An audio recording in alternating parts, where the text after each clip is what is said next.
iwaya ndakwesa chekwa kuti mutatiziva kuti ikatorwa ukapenga nditera iwewe wandichengetesa mwana asiri for 12 years wobva wahura futi.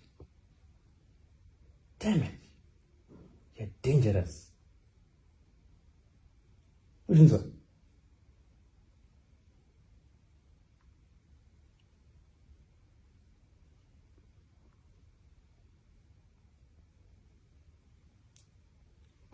Umeita sei futi taura nyako?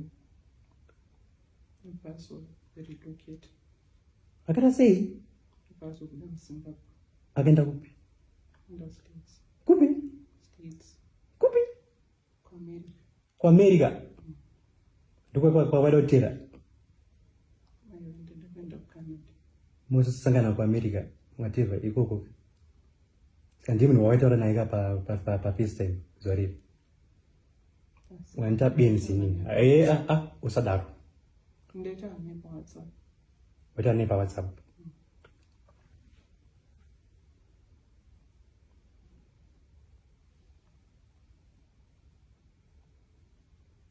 Nishuri nakangani pa wiki.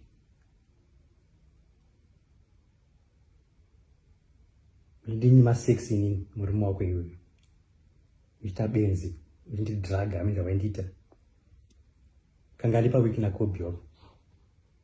Once in 2 weeks. Mande nichi?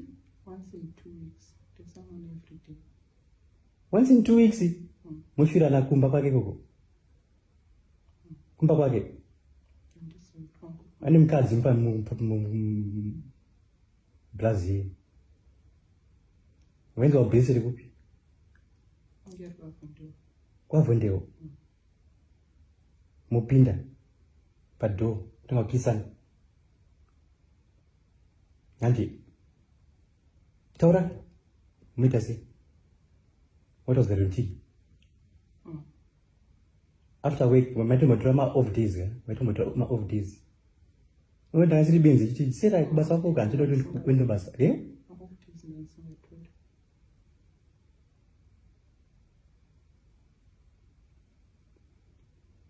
Tara jimso nduza iko zvinhu nasi.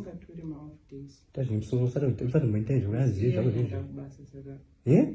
Iyaenda kubasa saka. Ndomuziya stereki munhu yekobi ndomuziya ndakandipa zikadheza noPF iri. Through Philip. Waita madrink apo avundewo pachimwe chibase chawo so chimba chine kafenzi so ndokwa inoshirwa iwe ndakapasvika ipapo kwavundewo pane road iri rafu so unoti gari nemapoto uzopinda pane kagarden so kane heji ndipo ka ndopamba paishiwa ndakapasvika ipapo navakai anga pane madrink apa chima madoro chidede pachibhenji chaona na Philip. Kutoka Philip aingoti boss B apana wana kuti kutamba nini. Wari sema boss B achoziya ke. Uzori wazaona Philip hapo ndo panimira every Friday.